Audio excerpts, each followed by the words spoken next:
So hello friends, how are you? I think all are fine. Bihar Lok Seva आयोग जो पटना था उसका जो है नोटिफिकेशन आ चुका है। तो उसकी टीचर अगर आप बनना चाहते हो तो पीजीटी कॉमर्स का क्या सिलेबस रहेगा, क्योंकि हम जो है एचपीएससी और बिहार पब्लिक सर्विस कमीशन, क्योंकि दोनों का लगभग जो है सिलेबस सेम ही है, तो उसके लिए हम सीरीज़ स्टार्ट करना चाह रहे हैं। इम्पोर्टेंट जो भी टॉपिक होंगे, इम्पोर्टेंट क्वेश्चंस होंगे, उनकी वीडियोज़ आपको हमारे चैनल पर अवेलेबल हो जाएंगी। तो सबसे पहले जो फर्स्ट होता है वो होता है हमारा सिलेबस। की सिलेबस क्या है वो चेक करना, क्योंकि उसके बाद ही हम प्लानिंग करेंगे कि किस तरह से हमें अपनी तैयारी जो है करनी है। तो फर्स्ट ऑफ ऑल जो पार्ट रहेगा आपका लैंग्वेज का रहेगा, क्वालिफाई नेचर का रहेगा, और इसमें आपके 100 क्वेश्चन पूछे जाएंगे।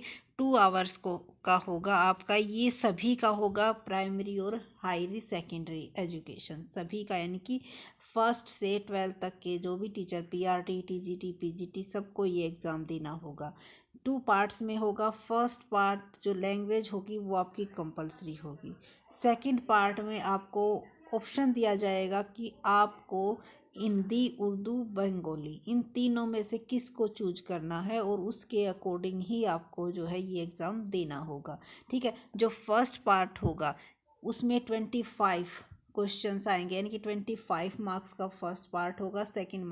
सेकंड आपका 75 का होगा, यानी कि अगर आपने हिंदी चुन ली है तो 75 क्वेश्चन, 75 क्वेश्चन हिंदी के आएंगे और 25 क्वेश्चन इंग्लिश के आएंगे। तो इसमें ज़्यादा आपको टेंशन लेने की ज़रूरत नहीं है, क्योंकि ये क्या है, क्वालिफाई नेचर का है। क्वालिफाई नेचर का मतलब है आपको सिर्फ और सिर्फ इसमें 30% नंबर लेने हैं, यानी कि 100 में से आपको 30 मार्क्स लेने हैं। अगर 30 मार्क्स आ जाते हैं तो आप नेक्स्ट स्टेप के लिए क्वालिफाई कर जाते हो।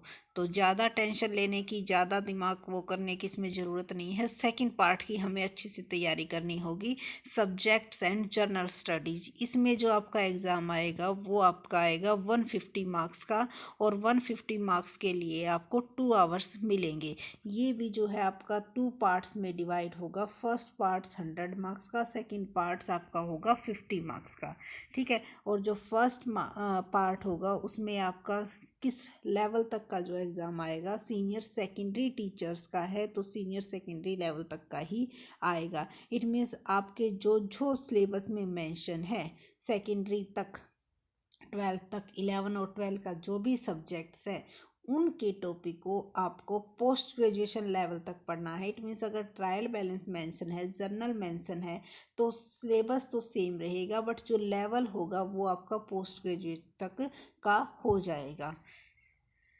और इसको भी 2 पार्ट्स में जो है डिवाइड किया गया है, part first and part second. Part first जो होगा वो आपका सब्जेक्ट का होगा। ठीक है। Candidate have obtained any one of the paper, इनमें से कोई भी एक आप जो है कर सकते हो, चॉइस कर सकते हो। हिंदी, बंगाली, उर्दू, मैथिली, संस्कृत, भोजपुरी, अरेबिक, इंग्लिश, इनमें से कोई भी आप कर सकते हो। The question of subject paper will be related to senior second level but standard. तो वही बात की गई है, जो स्टैंडर्ड होगा वो हाई होगा, बट सिलेबस आपका सेकेंडरी लेवल तक का ही होगा। ठीक है। और किस में आपको किस लैंग्वेज में जो है पेपर अटैम्प्ट करना है वो आप डिसाइड कर सकते हो। उसके बाद जो पार्ट सेकंड 50 मार्क्स का होगा वो आपका जर्नल स्टडीज़ का होगा। 100 मार्क्स का आपका फर्स्ट पेपर हो गया जो आपका सब्जेक्ट्स का होगा। सेकंड पेपर आपका जर्नल स्टडीज़ का हो गया, जिसमें कि elementary mathematics, general awareness, general science, Indian national movement and geography. The question of general studies will be related to the syllabus of secondary school. Minimum qualification of the candidates, यानी कि secondary school तक की ही journal studies आपकी इसमें आएगी।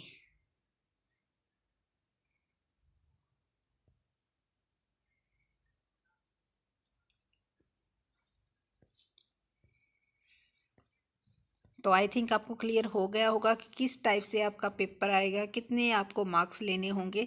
तो जो जो लिस्ट तैयार होगी वो आपकी सेकंड पेपर के बेस पे होगी, क्योंकि फर्स्ट जो पेपर है वो सिर्फ क्वालिफाई का नेचर का है, और उसको सिर्फ आपने उसमें 30 मार्क्स ही लेने हैं। अगर 30 मार्क्स से ज़्यादा आ जाते हैं तो कोई आपका नंबर आपको एक्स्ट्रा नहीं मिलेगा।